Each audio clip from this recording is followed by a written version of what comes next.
आप सभी का स्वागत है आज की कक्षा में। आज हमारा भगवद गीता का 9वें अध्याय का हम ओवरव्यू करेंगे। आज स्टार्ट नहीं करेंगे, पूरे 9वें अध्याय में 34 श्लोक जो है उसको एक साथ सारांश रूप में देखेंगे और अगली बार से प्रथम अध्याय को गहन अध्ययन करते हुए आगे बढ़ेंगे। ओम ज्ञानतिमिरन्धस्य ज्ञानाञ्जनशलाकया चक्षुरुन्मिलितं येन तस्मै श्रीगुरुवे नमः। जय श्री कृष्ण चैतन्य प्रभु नित्यानंद श्री अद्वैत गदाधर श्रीवासादि गौर भक्तवृंद। हरे कृष्णा कृष्णा कृष्णा हरे हरे, हरे राम राम राम हरे हरे। शंकराचार्य जी गीता के महात्म्य में बहुत सुंदर सा एक श्लोक बोलते हैं, आप सब लोग दोहराइए। मलिने मोचनम पुंसाम, मलिने मोचनम पुंसाम, जल स्नानम दिने दिने, जल स्नानम दिने दिने, सकृत गीतामृत स्नानम, सकृत गीतामृत स्नानम, संसार मलनाशनम, संसार मलनाशनम।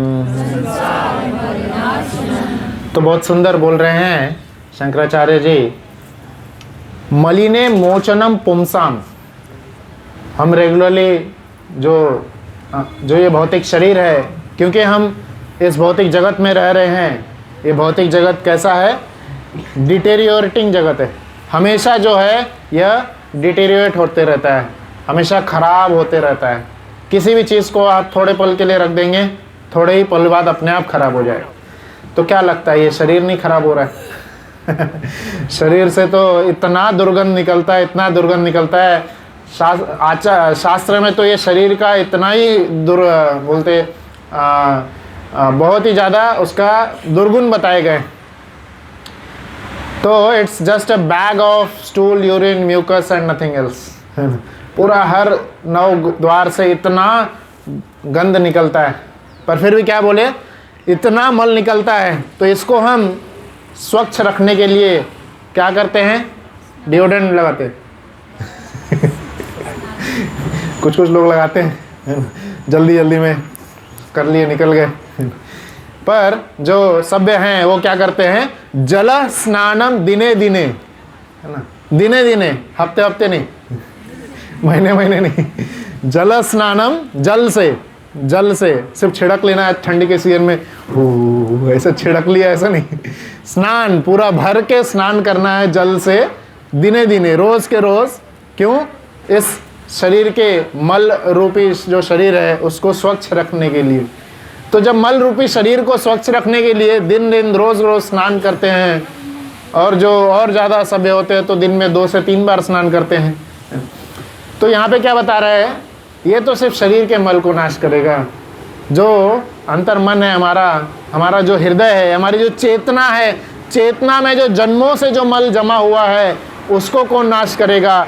सकृत गीतामृत स्नानम, गीता के अमृत रूपी वचनों से जब हम स्नान करेंगे, जब हम उसमें डूबेंगे, जब उसका पाठ करेंगे, तब क्या होगा? संसार मलनाशनम। इस संसार में, क्योंकि ये जन्म सिर्फ एक ही जन्म नहीं है ना। This life is not all in all. हम पहले भी कई सारे शरीर लिए थे, अभी इस शरीर में हैं, आगे भी कई सारे शरीर लेने वाले हैं। बायोलॉजी के हिसाब से भी हर 7 साल में हमारा पूरा शरीर बदल जाता है, पूरा शरीर बदल जाता है। अपना बचपन का फ़ोटो देखिएगा, अभी रिसेंट 7 साल पहले का फ़ोटो देखिएगा, पूरा बदल गया हमारा शरीर। तो जब इतना सारा शरीर बदल रहा है तो देह के उपरांत भी नया शरीर प्राप्त होगा। तो इस संसार में इतना सारा मल, इतना सारा रोज़ के रोज़ हम मन में जो कचरा धारण करते जा रहे हैं, इधर इसने क्या बोला, उधर क्या हुआ, ऐसा क्यों हुआ, इतना सब कचरा, ये सब संसार का मल है। और इससे कैसे नष्ट करेंगे हम? सकृत गीतामृत स्नानम। और यहाँ पे प्रभु जी की कृपा से हर मंगलवार को इतना सुंदर गीता का अध्ययन होता है, कथा होता है। तो ऐसा जहाँ भी हमें मौका मिलता है उसको लपक लेना चाहिए बहुत अच्छे से ग्रहण कर लेना चाहिए, तभी हम उसका पूर्ण फायदा उठा पाएंगे। रूप गोस्वामी बोलते हैं भक्ति में आगे बढ़ने का क्या तरीका है। जैसे आप भौतिक जीवन में आगे बढ़ना चाहते हैं तो आपको प्रैक्टिस करना होगा, उसमें रेगुलर अध्ययन करना होगा, उसको बार बार उसके पीछे पढ़ना होगा, तो और उसकी क्वालिफिकेशन भी लगती है। हर जगह आगे बढ़ने के लिए कुछ ना तो कुछ क्वालिफिकेशन लगती है, पर भक्तिमय जीवन में आगे बढ़ने के लिए सिर्फ एक ही क्वालिफिकेशन लगती है। क्या? हाँ, श्रवण करना है। नहीं, हाँ, श्रवण करना, वो तो एक ही क्वालिफिकेशन लगती है, लौल्यम। इच्छा होनी चाहिए बस। इच्छा जिसके अंदर है तो वो भक्ति में जरूर आगे बढ़ेगा, जरूर आगे बढ़ेगा। कई बार हमसे कई सारी गलतियां हो जाती है। ये 9वें अध्याय में हमें बहुत कुछ सीखने को मिलेगा, बहुत कुछ। गलती के बाद रिपेंटेंस हमें होता है, पश्चाताप होता है, हमें लगता है कि मैं इतना पापी हूं, क्या मुझे भगवान स्वीकारेंगे? इच्छा है आगे बढ़ने की, जरूर स्वीकारेंगे। ये कोई हमारे कंपनी के बॉस नहीं है एक बार में यू आर फायर्ड ऐसे नहीं बोलते हैं, है ना। हर पल भगवान क्या करते हैं, जो बड़े संत हैं, आचार्य हैं, उनका भी अंदर इतना सुंदर व्यवहार होता है कि हमारे 1000 गलतियों को नकार करके एक अच्छाई ढूंढते हैं। तो हमारे जगन्नाथ जी के तो इतने बड़ी बड़ी आंखें हैं, वो तो एक छोटा सा, अगर आपके मन में इच्छा भी है भगवान की सेवा करने की, वो ढूंढ करके आपको भगवत धाम लेके चले जाएंगे। पूतना क्या थी, वो पूरे सारे नवजात शिष्यों को मारती थी, नवजात शिशुओं को। इतना ज्यादा पाप घातिनी थी वो, बाल घातिनी। हमारे पीछे टैग क्या लगता है? डॉक्टर, इंजीनियर, अच्छा लगता है हमें सुनने में। पूतना के पीछे क्या टैग लगा था? मिस बाल घातिनी। तो ऐसे को भी जब भगवान उद्धार कर सकते हैं तो फिर हमारा तो हो ही जाएगा। हम तो माला भी जाप करते हैं, प्रसाद भी लेते हैं, हो ही जाएगा। तो यह भगवद्गीता का नियमित रूप से गीता अमृत का हमें स्नान करना चाहिए संसार के मल से बचने के लिए। और अभी भगवद्गीता में टोटल जो है 18 अध्याय, 18 अध्याय 700 श्लोक। अभी इस 18 अध्याय को भगवान ने तो पूरा एक मुहूर्त, जिसको 45 मिनट बोला जाता है, उसमें बता दिए। अब उसको आचार्यगण ने डिवाइड किए। कृष्ण जब बोल रहे थे वो चैप्टर 1 चैप्टर 2 नहीं बोल रहे थे, वो बस बोलते गए। और वेद व्यास जी जब इसको लिखित रूप में कर रहे थे तब उसको उन्होंने डिवाइड किए 6 चैप्टर्स। स्टार्टिंग के 6 चैप्टर्स में कर्मकांड विधि बताई गई, बीच के 6 चैप्टर्स में भक्ति बताई गई, और अंतिम के 6 चैप्टर्स में ज्ञान कांड बताया गया है। तो भक्ति जो है, परम गुह्य ज्ञान जो है, जिससे भगवान को प्राप्त किया जा सकता है, वह बीच के 6 चैप्टर्स में, सैंडविच के जैसा। बीच के 6 चैप्टर्स मतलब 7वें अध्याय से लेके 12वें अध्याय तक, यह बीच के 6 चैप्टर्स हुए। और ये 7वें अध्याय से 12वें अध्याय के बीच में जो ये 9वां अध्याय है, ये बहुत ही ज्यादा गुह्य अध्याय है। एसेंस ऑफ ऑल एसेंस, हर प्रकार का जो भी पुण्य है उसका सबसे बड़ा पुण्य इस अध्याय के प्राप्त होगा। तो इस गीता, इस अध्याय के महात्म्य में 2 कहानी आती है। एक जो है कई समय पहले, इस अध्याय का महात्म्य बता रहा हूँ। तो कई समय पहले एक ब्राह्मण थे, तो उनके गांव, उनको बुलाया गया था गांव में एक पूजा में, गांव में एक पूजा करने के लिए बुलाया गया था। और वो पूजा क्या चीज़ का था, किसी का कुछ जन्मदिन था। तो उस अपने वो जन्मदिन पे वो क्या कर रहे थे, बकरे को काटने वाले थे। गांव में तो ये होता है, पर हालांकि ये जो है बंद है। पहले के समय में होता था कि बकरे को, या जैसे अश्वमेध यज्ञ होता है, या भगवान राम ने भी अश्वमेध यज्ञ किए थे, पांडवों ने किए थे। तो उसमें क्या होता था कि वह जैसे आजकल साइंटिफिक एक्सपेरिमेंट्स होते हैं, तो वही एक्सपेरिमेंट्स होते थे उस समय। जो अश्व, जो घोड़ा या गौ में यज्ञ होता था, जो गाय या अश्व घोड़ा, उसको यज्ञ में यूज किया जाता था, उसको यज्ञ में स्वाहा होता था। और आचार्य जो वहाँ पे जो मंत्र बोल रहे थे, उनमें वो शक्ति होती थी कि दैट हॉर्स, जो घोड़ा वहाँ पे स्वाहा हो रहा है, वो नया जीवन लेकर के उसी समय प्रकट होता था, उसको नया लाइफ प्रकट होता था। तो यज्ञ इसीलिए था, एक घोड़े को नया जीवन देने का यज्ञ। हमारे में तो लाइफ हम क्रिएट ही नहीं कर सकते। So all this kind of sacrifices जो है, ये सारे यज्ञ अभी कलयुग में बैन है। कलयुग में शास्त्र के हिसाब से नहीं होने चाहिए, पर लोग करते हैं। तो ऐसे ही एक जगह पे यज्ञ हो रहा था, बकरे को काटा जाने वाला था, और जब वो बकरे को काटा जाने वाला था, पंडित वहाँ पे आए थे और बकरे को पूरा नहला दिए, पूरा अच्छे से स्वच्छ कर दिए, कूड़ा खिला दिए और लाए थे वहाँ पे काटने के लिए। उसी समय जो है पंडित पूरा यज्ञ कर रहे थे, वो जो बकरा है वो पंडित को बहुत ही अच्छे वाणी में बोलते हैं कि हे पंडित, हे ब्राह्मणगण, आप तो मुझे यहाँ पे इस यज्ञ में आहुति के रूप में दे रहे हैं, पर क्या आपको पता है इसका परिणाम? आप तो यहाँ पे एक यज्ञ के पुजारी के रूप में आए हैं, पर क्या आपको पता है इसका परिणाम आपको कितना मिलेगा? तो बोलते हुए बकरे को देख करके जो ब्राह्मणगण हैं वो बहुत ही ज़्यादा आश्चर्य हो गए, ये तो अजब ही हो गया, पहली बार ऐसा मिला बोलने वाला बकरा। तो बहुत ही उनके चरणों में गिर गए और उनसे पूछते हैं कि आप इतने महान हैं, आप हमें ज्ञान दे रहे हैं, तो आप कैसे इस बकरे के शरीर में आए हैं? तो आप अपने बारे में भी थोड़ा बताइए, आप कैसे इस बकरे के शरीर में आए? तो उसका वो बताते हुए बोलते हैं कि पिछले जन्म में मैं भी एक ब्राह्मण ही था, मैं भी एक ब्राह्मण था, और मैं जो ब्राह्मण था मैं इतना क्रूर ब्राह्मण था, मतलब बहुत ही गलत आदतों में फंस गया था, बहुत ही गलत आदतों में फंस गया था, जिसके कारण मुझे एक जो चांडाल का जन्म होता है वो प्राप्त हुआ। पहले ब्राह्मण जन्म में था, फिर चांडाल के जन्म में हुआ, क्योंकि मेरे हरकतें खराब थी, तो उसके कारण मुझे चांडाल का जन्म प्राप्त हुआ, और मैं उसमें भी बहुत कुकर्म किया करता था। तो एक ब्राह्मण ने मुझे जो है कृपा करके मुझे मेरा सुने थे उस समय, और कृपा करके इस गीता के 9वें अध्याय का उन्होंने पाठ किए थे। गीता के 9वें अध्याय के सभी श्लोकों का जोर से पाठ करते हुए मुझे जो है उसी कारण से मुक्ति मिली थी, और यही मेरा आखिरी जन्म है, क्योंकि मैंने बकरे को पिछले जन्म में काटा था, ये मेरा आखिरी जन्म है, और आपके द्वारा ही मैं अभी उद्धार हो जाऊंगा। तो गीता के पाठ करने से, गीता का स्पेशली जो 9वां अध्याय है, ये भक्ति का सर्वोत्तम अध्याय है। ये सुंदर अध्याय का सिर्फ पाठ करने मात्र से ही जो है हमें भक्ति स्वयं प्राप्त हो जाती है। इतना सुंदर अध्याय है, और सारे जितने भी कर्म हैं वो सब नष्ट हो जाते हैं, जिस प्रकार से उस ब्राह्मण के हो गए। तो यह गीता के इस 9वें अध्याय के महात्म्य की कहानी आती है। तो जब इतना सुंदर महात्म्य इसका, इतना हमें लाभ दे सकता है, तो क्या लिखा है इस अध्याय में हम देखते हैं।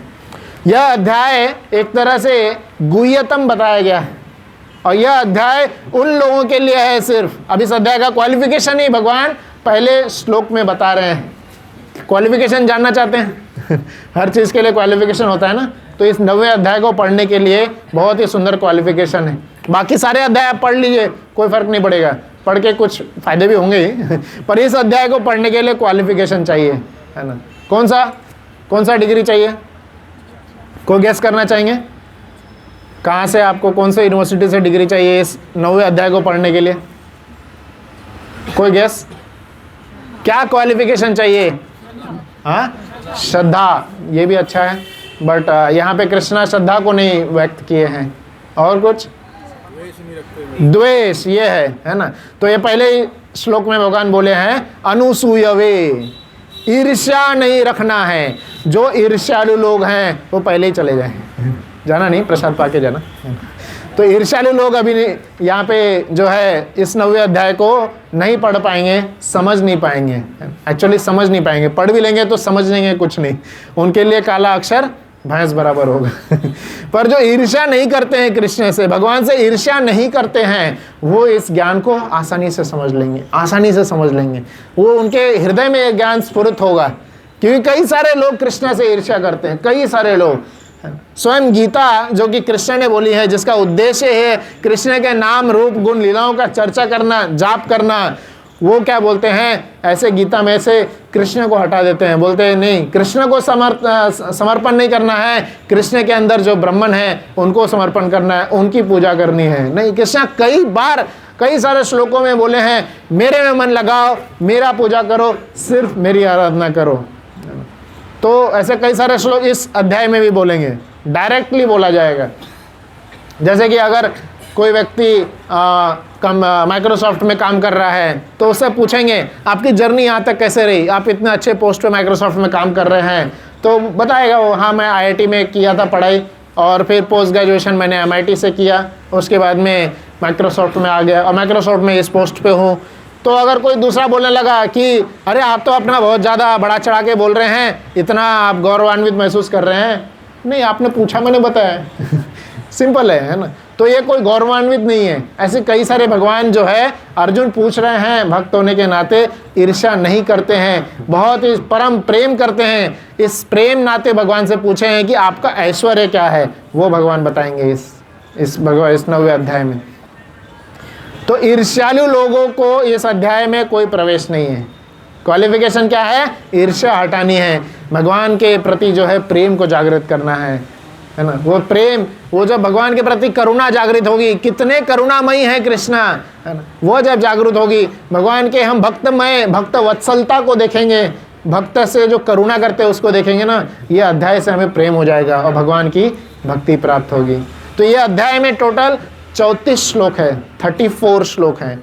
34 श्लोक को 4 पार्ट में डिवाइड कर सकते हैं, 4 पार्ट में डिवाइड कर सकते हैं। तो 4 पार्ट को याद करना भी बहुत आसान है, KING किंग, क्योंकि यह ज्ञान जो है एकदम श्रेष्ठतम ज्ञान है, गुह्यतमम श्रेष्ठतम ज्ञान है और ज्ञान में राजा है। आगे चल के दूसरे श्लोक में बोलेंगे ज्ञानों में जो है राजा है यह श्लोक, इसलिए इस अध्याय को जो एक्रोनिम बनाया गया है KING किंग। याद रखना आसान है ना, यहाँ से पढ़ के सिर्फ ऐसे नहीं चले जाना है, याद रखना है आज क्या बोला गया था, आज क्या सुने हैं। KING king, K stands for knowledge, K stands for knowledge. तो पहले के 4 श्लोक जो हैं 1 से लेके 3 तक, पहले के 4 श्लोक 1 2 3 3 ही श्लोक, पहला क्या जो 3 श्लोक है, यह श्लोक में कृष्णा बता रहे हैं कि नॉलेज या ज्ञान जो है, भक्ति का जो ज्ञान है कितना ज़्यादा गुह्य है, कितना ज़्यादा इम्पॉर्टेंट है यह ज्ञान, कितना इम्पॉर्टेंट है यह ज्ञान, उसके ऊपर चर्चा किया जा रहा है इस पहले के 3 श्लोक में। तो मैं पहले एक बार पूरा बता दूंगा KING, बाद में उसको अच्छे से और गहन अध्ययन करेंगे। फिर दूसरा आता है I KING, I में इनकंसीवेबल रिलेशनशिप, इनकंसीवेबल, भगवान का भक्तों से बहुत ज़्यादा प्यार है। कई बार लोग बोलते हैं हमारे जीवन में इतनी सारी परेशानियां हैं तो भगवान ने यह दुनिया बना करके छोड़ के कहीं चले गए, अब उनको हमें याद नहीं है, हम इतना परेशानी झेल रहे हैं। बोलते हैं भगवान के बच्चे हैं तो क्या भगवान को दिख नहीं रहा हमारी इतनी सारी परेशानी है? नहीं, भगवान को दिख रहा है। भगवान अभी भी हमसे वह संबंध बनाए हुए हैं और वो संबंध की चर्चा होगी इस 4थे श्लोक से लेके 10वें श्लोक में, 4थे श्लोक से लेके 10वें श्लोक में, जिसको I इनकंसेबल रिलेशनशिप बताया जा सकता है। तो ये दूसरा सेक्शन हुआ 4थे श्लोक से 10वां श्लोक। तीसरा सेक्शन आता है N for non worshippers, non worshippers जो कृष्ण को वर्शिप नहीं करते हैं, कहीं और भी वर्शिप करते हैं भगवान के, कृष्ण भगवान के अलावा, कृष्ण या विष्णु स्वरूप के अलावा वर्शिप करते हैं, उनके बारे में, या कृष्ण तक जो पहुंच ही नहीं पाते हैं, भगवान कौन है, क्यों वर्शिप करूं, क्यों गीता पढ़ूं, ये सब प्रश्नों में जो उलझे हुए हैं उनके बारे में, उन पे कैसे कृपा कर रहे हैं कृष्ण, वो बताएंगे कृष्णा 11वें श्लोक से लेके 25वें श्लोक तक में। यह तीसरा सेक्शन है, 11वें श्लोक से 25वां श्लोक। और चौथा N हो गया KIN और G, चौथा है G for glories of devotional service. Glories, भक्तिमय जो जीवन है, भक्तिमय जो सर्विस है, डिवोशनल सर्विस, भक्ति का प्रभुपाद जी बहुत सुंदर सा इंग्लिश ट्रांसलेशन किए हैं। भक्ति का ट्रांसलेशन है डिवोशनल सर्विस, भक्तिमय सेवा, वॉलंटरली भगवान की जो हम सेवा करते हैं वो है भक्ति। तो उस निस्वार्थ भाव से जो भक्ति की जाएगी वो बताया जाएगा 26वें श्लोक से 34 श्लोक में। यह 4 ग्रुप में इसको डिवाइड कर रहे हैं, 34 जो पूरे श्लोक हैं उसको इस 4 इसमें डिवाइड किए हैं। और इसका फाइनल कंक्लूजन जो है कृष्णा एंड में बताएंगे। एक्चुअली यह जो आखिरी श्लोक है इस अध्याय का 34वां श्लोक, यह जो है भगवद गीता का, पूरे भगवद गीता का सार एक तरह से, क्योंकि ऑलमोस्ट आधा गीता तो हो जाएगा, 18 में से 9 अध्याय तो हो गए। तो भगवान रुके नहीं, बोले अगर यहीं पे कोई छोड़ करके बंद कर दिया गीता, अब नहीं पढ़ना है मुझे, इतना सारा 9 अध्याय पढ़ लिया। तो भगवान ने फाइनल जो कंक्लूजन है इस अध्याय के अंत में बता दिए। ये कंक्लूजन है, मन मना भव मद भक्तो मद याजी माम नमस्कुरु, मुझे में मन लगाओ, मेरी सेवा करो, मेरी भक्ति करो, मुझे नमन करो, नमस्कार। इस अध्याय में नमस्कार करने का बहुत ज़्यादा फायदा बताया गया है। भगवान को नमस्कार करने का कितना ज़्यादा फायदा है। लंकेश जो रावण था वो इतना तपस्या किया, इतना शिव जी को प्रसन्न किया, इतना नृत्य किया, इतना यज्ञ किया, और फिर जाकर के और कुबेर से झगड़ा किया, तब जाकर के उनको जो है लंकेश वो हुआ, लंका का अधिपति हुआ। और विभीषण क्या किए, भगवान राम जी को जाके बोले मैं आपके शरण में आ गया हूँ, है ना, मैं आपके सभी छोड़ के मैं आपके बस शरण में हूँ, तव अस्मि, मैं आपका हूँ। भगवान ने जैसे ही वो विभीषण प्रणाम किए, भगवान ने घोषित कर दिए, हे लंकेश उठो तो बस एक प्रणाम करने मात्र से उनको वो सारा फल जो है मिल गया। स्वयं जो हिरण्यकशिपु है, उन्होंने कितना तपस्या की, इतना जो यज्ञ की, इतना 60,000 साल बताया गया, इतना साल तक तपस्या किए, और जो उन्होंने शक्तियां प्राप्त की, उसके भरोसे फिर लड़ के झगड़ के जो है पूरा तीनों लोक का वो राजा बने थे। और प्रहलाद महाराज बस कृष्ण के प्रति उन्होंने भक्ति किए, निस्वार्थ भाव से उनकी भक्ति किए और प्राप्त हो गए 5 साल का बालक वो कर दिखाया जो इतना चिरंजीवी जो हिरण्यकशिपु है वो नहीं कर पाए। तो बस प्रणाम करने मात्र से ही हमें सारी सिद्धि, सारा वैभव, सारी शक्तियाँ प्राप्त हो जाती है, सिर्फ भगवान को प्रणाम करने मात्र से। कई सारे वैभव हैं। मार्कंडेय ऋषि जिनका जन्म से सिर्फ 12 साल के लिए हुआ था, 12 साल उनकी उम्र बताई गई थी, तो उनके पिताजी भी महान ऋषि थे।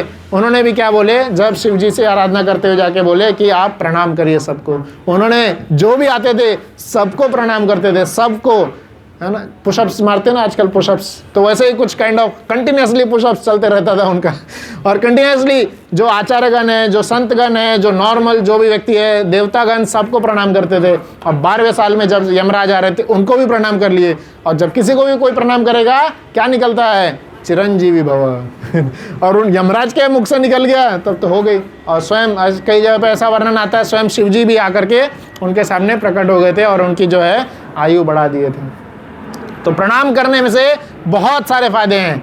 नित्य निरंतर भगवान को सिर्फ आप प्रणाम करेंगे, वही इसमें अंत में बताए हैं कि भक्ति की वो एक विधि है, हम उसको प्राप्त कर सकते हैं। माम नमस्कुरु, भगवान स्वयं बोलते हैं। तो यह अध्याय जो है, पहला हम चालू करते हैं KING का, किंग का के, पहले के 3 श्लोक में इस नॉलेज को बताया गया है। बहुत सुंदर इसमें बताए हैं। पहले के 3 श्लोक में कृष्ण बताते हैं, केवल भक्ति के ऊपर कॉन्सेंट्रेट कर रहे हैं कृष्ण।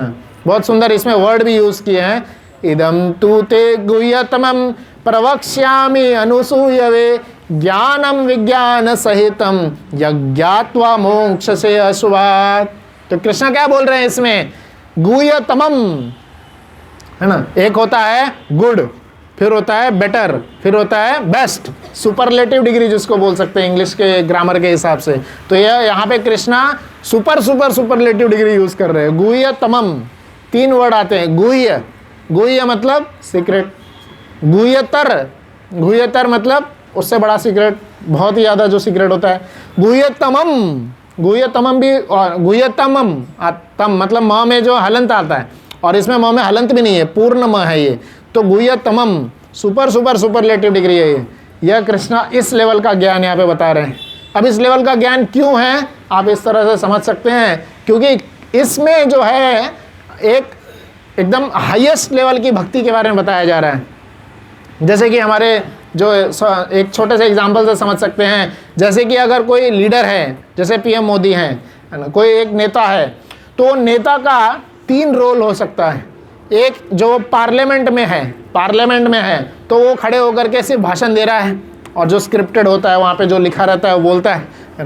तो एक तरह से ऑफिशियल रोल निभा रहा है वो, है ना, ऑफिशियल रोल, जिसमें उसको वो बोलना है, क्योंकि उसके हर बातें क्या हो रही है, रिकॉर्ड हो रही है, सब कुछ रिकॉर्ड हो रहा होता है वहाँ पे, पूरा कैमरा फोकस सब कुछ रहता है, रिकॉर्ड हो रहा होता है, ऐसी ऑफिशियल बातें बोलनी है। तो यह क्या होगा, वो एक लेवल में एक तरह से पूरा सोफिस्टिकेटेड वे में बोलेंगे, मतलब उसी पीएम का, उसी नेता का वह व्यवहार हम देख सकते हैं वहाँ पे, जो पूरा स्क्रिप्टेड है। दूसरा व्यवहार हम देख सकते हैं वो कैबिनेट मिनिस्टर्स के साथ में, अपने जो फ्रेंड सर्कल्स है उनके साथ में जो उनका व्यवहार होता है वो थोड़ा और ज़्यादा रिलैक्स वाला व्यवहार होता है, इतना ज़्यादा स्क्रिप्टेड नहीं रहेगा। आराम से वो हंसेंगे, खेलेंगे, बातचीत करेंगे और कुछ चाय पिएंगे, जो भी करेंगे, है ना। तो ये थोड़ा मतलब अंदर की बातें होंगी उनके बीच में, तो ये थोड़ा हायर लेवल ऑफ रिलेशनशिप हुआ। वहाँ पे कोई कैमरा नहीं, कोई रिकॉर्ड करने वाला नहीं, कोई सीक्रेट डिवाइस लगा कर रहा होगा वो अलग बात है पर जनरली नहीं होते हैं। तो ये क्या हो गया, गुह्यतर हो गया। और उससे भी ज़्यादा गुह्यतम रिश्ता कहाँ होगा, जब वो अपने घर में जाएंगे, अपने माता से मिलेंगे या अपने पिता से मिलेंगे, अपने बच्चों से मिलेंगे। कोई बड़ा ऑफिसर हो, अगर सपोज घर पे जाता है तो उसके बच्चे हैं, उसके बच्चे उसके सिर पे चढ़ के नाचेंगे, उसको बोलेंगे ये चाहिए वो चाहिए, है ना। उसके जो ऑफिस वाले ये सोच भी नहीं सकते, अच्छा इनके साथ ऐसा रिश्ता भी हो सकता है तो ये एकदम ही हाईएस्ट लेवल ऑफ रिलेशनशिप हो गया, ये बताया जा रहा है यहाँ पे। अब इसको कंपेयर कर रहे हैं, शास्त्र में क्या बताया है, कृष्णा जो हैं वैकुंठ में जैसा उनका रिश्ता है। वैकुंठ में सब लोग उनको नमन करते हैं, सब लोग उनकी स्तुतियां गाते रहते हैं, सब लोग उनको कई सारे प्रेयर्स ऑफर करते रहते हैं। कोई ये सोच भी नहीं सकता, एक कछुआ आया था भगवान को प्रणाम करने के लिए, है ना, शेषनाग ने उनको ऐसा दूर फेंक दिया, बोले ये नहीं है, ये यहाँ रसा या नहीं, यहाँ नहीं है, प्रणाम करना है, दूर से ही नमन करना है। तो वहाँ पे जो वैकुंठ में रिश्ता होता है भगवान से, वो बस ऑफिशियल रिलेशनशिप होता है, भगवान की स्तुतियाँ गाई जाती है, भगवान को नमन किया जाता है, जैसे वैदिक यज्ञों के द्वारा, जो यज्ञ के द्वारा जो नमन किया जाता है। उससे एक अलग रिलेशनशिप आता है, कहाँ पे, मथुरा में, द्वारका में जो रिलेशनशिप है वो एक थोड़ा फ्रेंडली रिलेशनशिप है। भगवान सबके साथ फ्रेंडली बिहेव करते हैं, सारे वो रिश्ते निभाते हैं। उससे भी ज़्यादा सीक्रेट रिलेशनशिप कहाँ आता है, वृंदावन में जो भगवान है, वृंदावन में जो है घर है जो भगवान का, जहाँ पे उनके जो पिता हैं नंद बाबा, उनको बोलते हैं जाओ मेरा चप्पल लेके आओ इतने महान भगवान जिनके ऊपर सारे ब्रह्मा विष्णु सब जो आके दंडवत कर रहे हैं, सूर्य उनके नेत्र हैं, शिवजी उनके बाहें हैं, उनको नंद बाबा बोलते हैं चप्पल लेके आओ मेरा तो कृष्णा जाते हैं और नंद बाबा का चप्पल सिर पे उठाते हैं, बोलते उठ नहीं रहा, इतना मुश्किल से उठा करके कैसे तो ले करके आते हैं, है ना। वो प्रेम का रिश्ता है। और माता उनको जो है उखल से बांध देती है, बोलते हैं बहुत मस्ती कर रहा है, तुझे सिखाना होगा, है ना। जो कि पूरे आदि गुरु हैं, जो कि कई ऋषियों को सिखा रहे हैं, पूरे विश्व को सिखा रहे हैं, विश्व गुरु हैं, उनको माता बोलती है तू बिगड़ जाएगा, तुझे सिखाना होगा। और उनके जो सखा हैं सुबल, वो बोलते हैं जो कि पूरे आज तक कभी नहीं हारे, कभी नहीं जीते, जो कोई हार का स्वाद भी नहीं जानते हैं, और सुबल उनको बोलते हैं, उनके जो परम मित्र हैं, क्या बोलते हैं, तू गेम में हार गया है, तुझे घोड़ा बनना होगा, मैं तुझ पे चढ़ करके जो है वहाँ तक जाऊँगा और भगवान उसको बन जाते हैं, भगवान उसको अपने सिर पे चढ़ाते हैं और लेके जाते हैं। ऐसा सुंदर परम गुह्यतम ज्ञान जो है उनके साथ निभाते हैं, जो केवला भक्ति करते हैं। केवला भक्ति, केवल भक्ति मतलब सिर्फ और सिर्फ कृष्ण, एकेण मनसा, भक्ति एकेण मनसा, कहीं इधर उधर डाइवर्ट नहीं हुए, सिर्फ कृष्ण के पदारविंद पे जो फोकस किए हुए हैं, उनकी प्रसन्नता के लिए जो जी रहे हैं, उनकी जो इच्छा के उस पूर्ति के लिए जो वहाँ पे जी रहे हैं, भक्ति कर रहे हैं, ऐसा केवला भक्ति है यहाँ पे। इसलिए यह जो है गुह्यतम ज्ञान जो है यहाँ पे दिया जा रहा है। तो इसके आगे भी, इसके आगे फिर यहाँ पे बताया एनवियस पीपल जो है इसको नहीं पढ़ सकते, अनुसूयवे, अनुसूयवे कहा गया है। फिर अंत में आई के ऊपर चर्चा करने से पहले नारद की स्टोरी आती है। नारद की स्टोरी आती है, भक्ति क्यों ज़्यादा श्रेष्ठ है, भक्ति क्यों ज़्यादा श्रेष्ठ है, उसके ऊपर भी 2 मिनट में चर्चा करेंगे। नारद जो थे, नारद मुनि के ऊपर हम बारे में सब जानते हैं। तो नारद मुनि पिछले जो जन्म में, वो भी कैसे नारद मुनि बने, वो भी भक्ति की वजह से ही है। नारद मुनि पिछले जन्म में कौन थे, हम सब जानते हैं, नहीं शास्त्र में लिखा है कि वो जो है गंधर्व थे। गंधर्व नहीं जानते हैं तो आजकल के दुनिया में जिसको प्ले बॉय बोल सकते हैं, प्ले बॉय। तो दिखने में भी बहुत सुंदर थे, गाने में सुंदर थे और बहुत सुंदर इंस्ट्रूमेंट्स भी वो प्ले करते थे। तो कई जगह पे जा कर के वो बजाते थे, गाना गाते थे और ऐसे ही करते थे। तो ऐसे एक जगह पे जाकर के देवताओं के सभा में जाकर के, जहाँ पे बहुत सीरियस डिस्कशन हो रहा था, वो वहाँ पे जाके गाना गाने लगे और हंसी मजाक करने लगे। तो उनको देवताओं ने श्राप दे दिए, तू जैसे अभी हंसी मजाक कर रहा है तू नीचे कुल में जाके जन्म होगा आपका। तो वो क्या आ गए, शूद्र बने। शूद्र के घर में उनका जो है एक ही बहुत ही ज़्यादा गरीब परिवार में उनका जन्म होता है, जहाँ पे वो जो है उनकी माता से थी, और उस घर में जो रह रहे थे बालक के रूप में, शूद्र परिवार में जो वहाँ पे रह रहे थे, तो वो क्या करते थे, माता की सेवा करते रहते थे हमेशा। और वह सेवा के दौरान एक समय की बात थी, जब यही ये जो चतुर्मास का समय होता है, यही चतुर्मास के समय में जहाँ पे सभी जो संतगण हैं वह चतुर्मास में बारिश शुरू हो जाती है, तो संतगण जो है एक जगह पे निवास करते हैं, आगे नहीं बढ़ते हैं, एक ही जगह पे निवास करते हैं। और वो समय था जब ये 4 संतगण आए थे, भक्तिवेदांत स्वामी, और वो आकर के कहाँ रुके थे, इन्हीं के घर में रुक गए थे। माता ने उनकी रिक्वेस्ट की थी कि आपका सेवा करने का हमें मौका दीजिए। और क्या होता था, ये जो बालक है नारद, ये उनकी जाके सेवा करते थे। इनकी सेवा करने मात्र से उनका उच्छिष्ट खाते, उनको पूछ करके उनसे उच्छिष्ट लिए, उनका सेवा करते थे। छोटी मोटी जो चीज़ें होती है उनकी करते थे, दिन रात में उनको मदद करते थे। और उनको जब वो कथा करते थे, कथा में उन्होंने आनंद लिया, कथा को उन्होंने ध्यान से सुना, और कथा में वो प्रविष्ट भी हो गए थे। कई बार इतना अश्रु पुलकित हो रहे थे उनकी आंखें, तो कथा सुनते थे, उनका उच्छिष्ट खा रहे थे। भक्तिवेदांत स्वामी जो इतने सुंदर आचार्य हैं, संतगण हैं, उनकी सेवा से, उनको प्रसन्न होने से क्या हुआ, उनको भक्ति प्राप्त हुआ। और जब वो चतुर्मास के बाद वो चले गए, और वो सारा ज्ञान इनमें, इस बालक में रह गया। कुछ समय बाद जब उनके माता के देहांत हुआ, फिर वो बालक जो है आगे बढ़े भक्ति में, और जंगल जाके भक्ति करना चालू किए, भगवान को प्राप्त करना चालू किए। उन्होंने भगवान को अपने भक्ति के दम पे प्राप्त भी कर लिया। भगवान खुश हो गए, भगवान उनको दर्शन दिए। कितने पल के लिए, 2 पल के लिए, सिर्फ 2 पल के लिए से भगवान को ने उनको दर्शन दिए। और क्या बोले, आपने जितनी भक्ति की है इसीलिए मैं एक ग्लांस के रूप में आपको दर्शन दे रहा हूँ। पर 2 कंडीशन उन्होंने बताए, आपकी भक्ति अभी इनकम्प्लीट है, भक्ति इनकम्प्लीट है, और दूसरा आप अभी उतने शुद्ध नहीं हुए हैं, तो इसलिए मेरा दर्शन आप नहीं प्राप्त कर पाएंगे।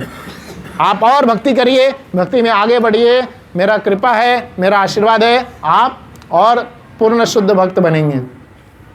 तो कई बार हमें भगवान का दर्शन प्राप्त नहीं होता है, तो यही 2 कारण हैं, भगवान के दर्शन क्यों नहीं हो रहे हैं, हम क्यों नहीं आगे भक्ति में बढ़ रहे हैं। बहुत सुंदर भक्ति में भागवतम में वर्णन आता है क्या, कि हमारी भक्ति इनकम्प्लीट है, और दूसरा कारण क्या, हम शुद्ध नहीं हैं। अपनी शुद्धता को बढ़ाएंगे, भक्ति को बढ़ाएंगे, भगवान तो खड़े ही हैं दर्शन देने के लिए, हर पल दर्शन दे रहे हैं भगवान।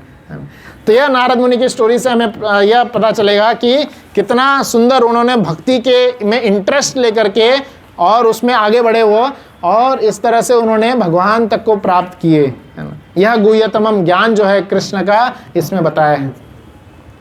और दूसरा फिर आएगा, इसी तरह से जो है 3 क्लास के आप डिवोटी समझ सकते हैं, 3 क्लास के भक्त होते हैं, 3 क्लास के, 3 लेवल के भक्त होते हैं, है ना। तो 3rd क्लास जो होते हैं, एकदम निचले स्तर के जो भक्त होते हैं, यह क्या होता है, उनमें जो श्रद्धा, अभी किसी ने बताया थे श्रद्धा, तो श्रद्धा की कमी होती है।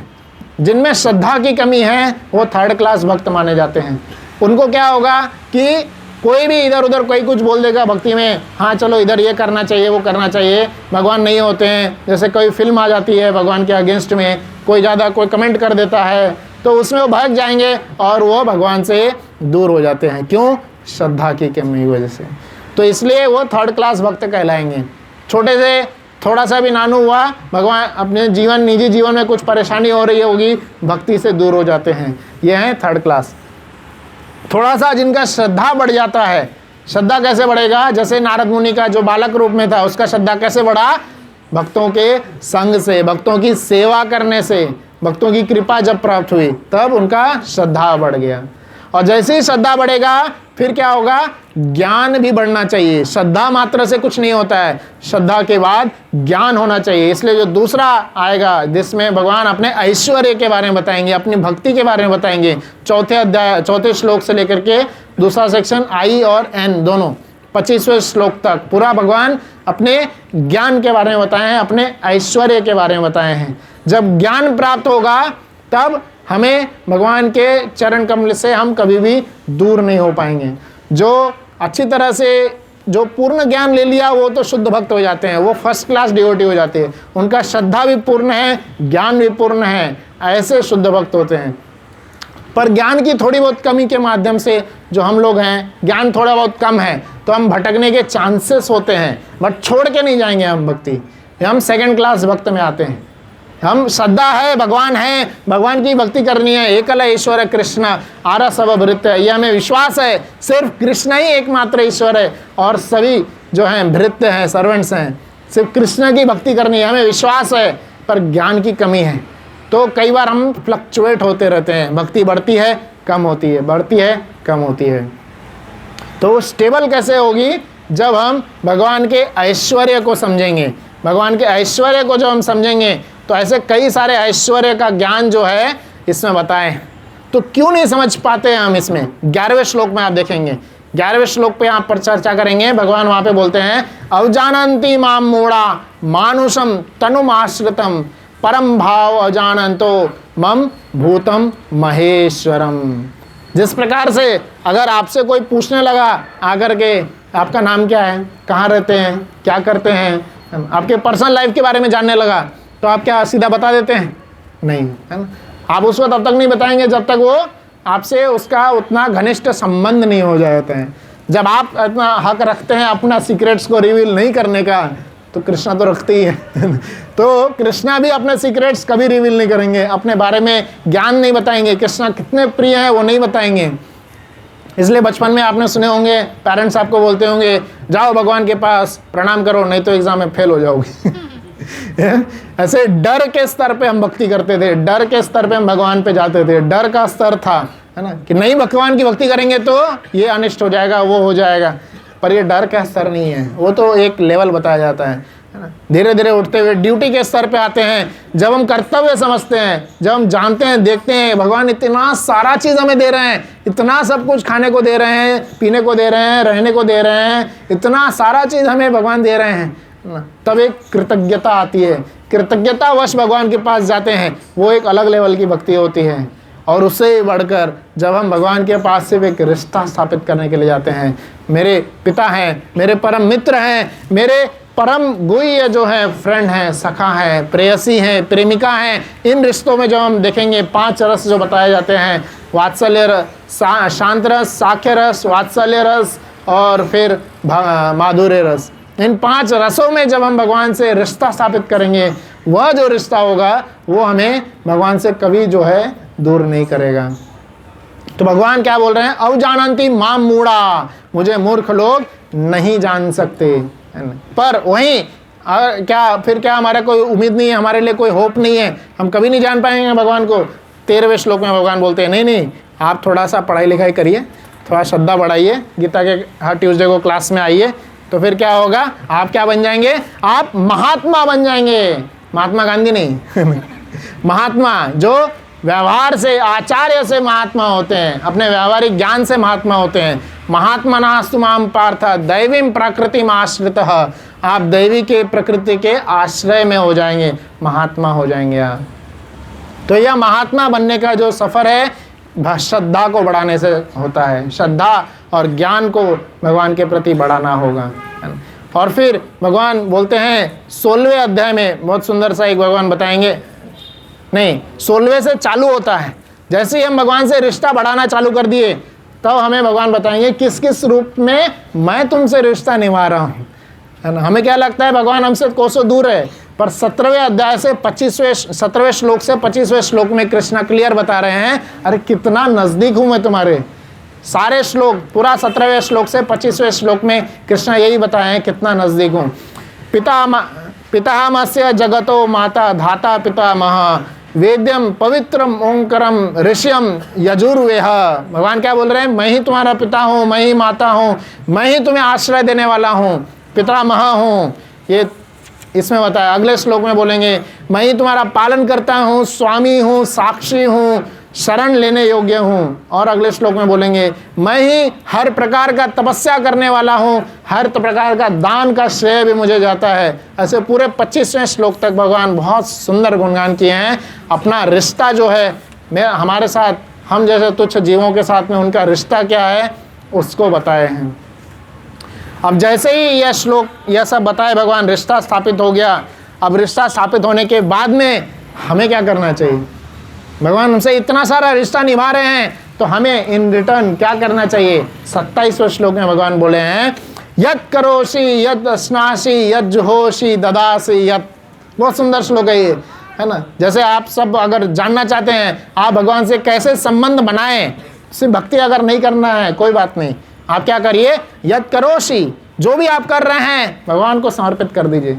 जैसे ऑफिस में बाहर निकलते वक्त साइन ऑफ करते हैं ना, कहीं तो थंब प्रिंट करना हो गया, हाँ मैं जा रहा हूँ, कहीं अगर ज़्यादा समय लगा दिए ओवर टाइम का पैसा मांगते हैं तो सम साइन ऑफ का पैसा साइन ऑफ करते हैं। वैसे ही साइन ऑफ करते वक्त, दिन का साइन ऑफ करते वक्त कृष्ण को समर्पित कर दीजिए सारे कार्य। हे कृष्ण, आज जो भी मैंने किया, हे मधुसूदन, वह सब सिर्फ आपकी प्रसन्नता के लिए, आपके लिए किया। जो भी मेरे में ईर्ष्या घमंड द्वेष हुआ रहेगा सब माफ़ करके मुझे अपनी शरण में रखिए। जो भी गलती हुई उसको माफ़ करिए, क्षमा करिए। अभी तक के दिए गए हर पल के लिए, हर सुख भरा पल, दुख भरा पल जो भी आपने दिए मेरे कर्म की वजह से था, वह उसके लिए बहुत बहुत धन्यवाद, है ना।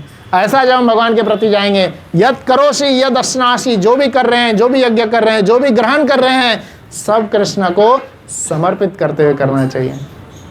आचार्यगण इसलिए क्या बोलते हैं, तुलसी माला पहनना चाहिए, कंठी माला। कंठी माला क्यों पहनते हैं? डिक्लेयर करते हैं हम पूरी दुनिया को। जैसे हम ऑफिस में जाते हैं, टैग वो है ना, कार्ड, आई कार्ड लेके जाते हैं, क्या पता चल जाता है, हाँ ये इस डिपार्टमेंट का है, इधर का है ये। तो उसी तरह ये हमारा आई कार्ड है। हम डिक्लेयर करते दुनिया को, मैं भगवान का, कृष्ण का पालतू कुत्ता हूँ। मैं जो भगवान को बोलेंगे, जो भगवान मुझे देंगे वही मैं खाऊंगा। पालतू कुत्ता क्या होता है? जो फेंकेगा मालिक वही खाता है, उसके अलावा कुछ नहीं खाएगा, वो पड़ा रहेगा जब तक मालिक नहीं देगा।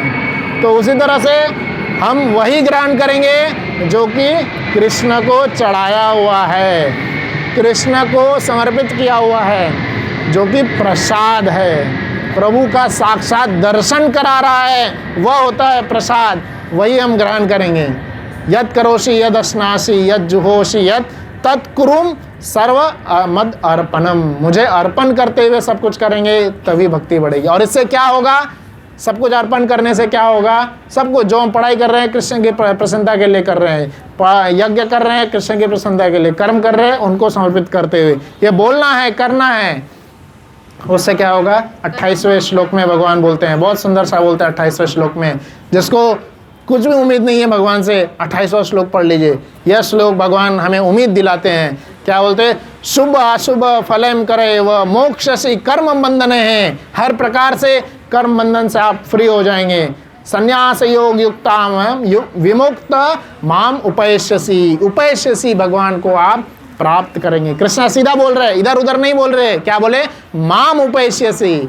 माम मतलब मुझे आप प्राप्त करोगे। कौन कौन कृष्ण को प्राप्त करना चाहते हैं? जय हरि बोल। तो हम सब कृष्ण को प्राप्त करना चाहते हैं। क्या करना है? सिर्फ अपने कर्म को समर्पित करना है कृष्ण को। जो भी खा रहे कृष्ण को समर्पित करके खाना है, प्रसाद के रूप में खाना है। और सुंदर सा, एक बहुत ही सुंदर सा भगवान बोलेंगे जो LIC एजेंट्स वाले भी यूज करते हैं। 22वां श्लोक था, वो मैंने नहीं लिया। 22वां श्लोक यह हमारे लिए एक परम श्लोक है ना। 22वां श्लोक करेंगे फिर एंड करेंगे। 22वां श्लोक हम सभी के लिए है। यह श्लोक हमारा रोल बताएगा और कृष्ण को रोल बताएगा। 22वां श्लोक रट्टा मार लीजिए, याद ही होगा सबको, फेमस श्लोक है। क्या है 22वां श्लोक? अनन्यास चिंतयन्तो माम ये जना पर्युपासते तेषां नित्य अभियुक्तानां योगक्षेम वहाम्यहम्, है ना। LIC एजेंट ले जाते रहे, वहाँ पे उनके इसमें आता है। पर ये भगवद्गीता का श्लोक है जहाँ पे कृष्ण क्या बोल रहे हैं? पहले आपका रोल आपको बता रहे हैं। क्या रोल है आपका? 2 रोल है। अनन्यास चिंतयन्तो माम, पहला भगवान का अनन्य भाव से चिंतन करना है, किसी इधर उधर का चिंता किए बगैर अनन्य भाव से भगवान का चिंता करना है। ये आपका पहला रोल है। चिंता करना है, अपने परेशानियों का नहीं, है ना। परेशानियों का जिक्र भगवान के सामने मत करिए, परेशानियों के सामने भगवान का जिक्र करिए। उनको बताइए कि मेरे कृष्ण कितने महान हैं वो सारे परेशानी को सॉल्व कर देंगे।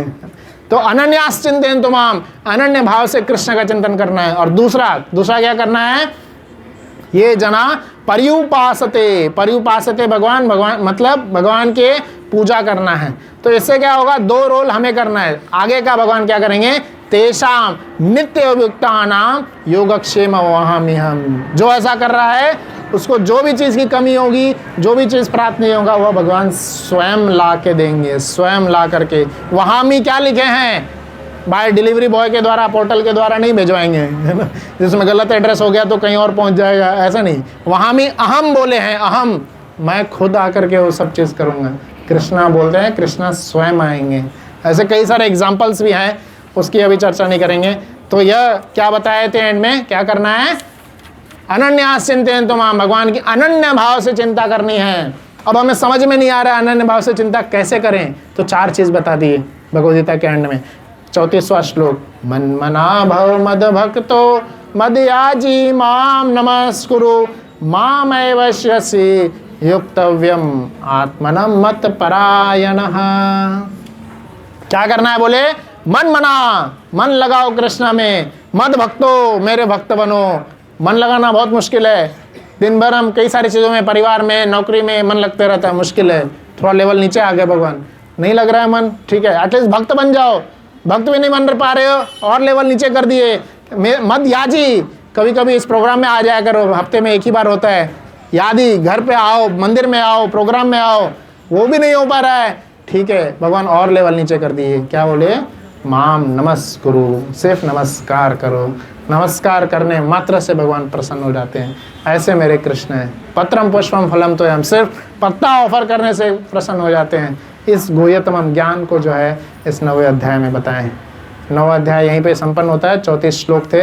और इस तरह से भगवान जो है अपने गुह्यतम ज्ञान कैसे प्राप्त कर सकते हैं, कृष्णा को कितने प्रिय हैं कृष्णा, कैसे हमसे संबंध बना रहे हैं, वह सब स्थापित किए हैं। KING, king, knowledge, I for inconceivable relationship, N for non-worshippers and G for glories of devotional service।